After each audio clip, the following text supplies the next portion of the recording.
अस्सलामुअलैकुम। मेरा नाम गुलाम असगर है। मैं पोलियो का मरीज़ हाँ। मेरी बीवी है, वो भी मजदूर है। उन्हें भी यानी कि जबान तो तोतली भी है, उस तरह यानी कि बोलते हैं।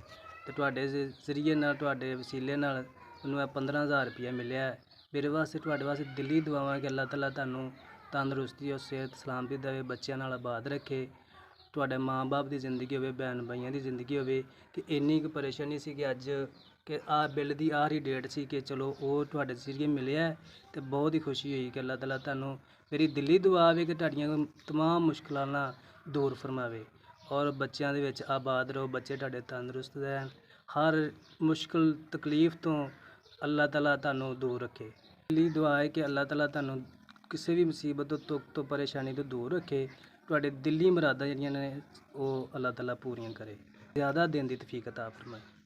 Saya tanam wadah kela, saya tanam bota-bota lagi, anak segitu hilangnya isi ini. ਤੁਸੀਂ ਭਾਈ ਸਾਡੀ ਪਹਿਲੇ ਵੀ ਮਦਦ ਕੀਤੀ ਸੀ ਤੇ ਹੁਣ ਵੀ ਮਾਸ਼ਾਅੱਲਾ 15,000 ਰੁਪਇਆ ਮਿਲਿਆ। ਅੱਲਾਹ ਤਾਲਾ ਤੁਹਾਨੂੰ ਤੰਦਰੁਸਤੀ ਔਰ ਸਿਹਤ ਤੇ ਪਰੇਸ਼ਾਨੀਆਂ ਤੋਂ ਦੂਰ ਫਰਮਾਏ।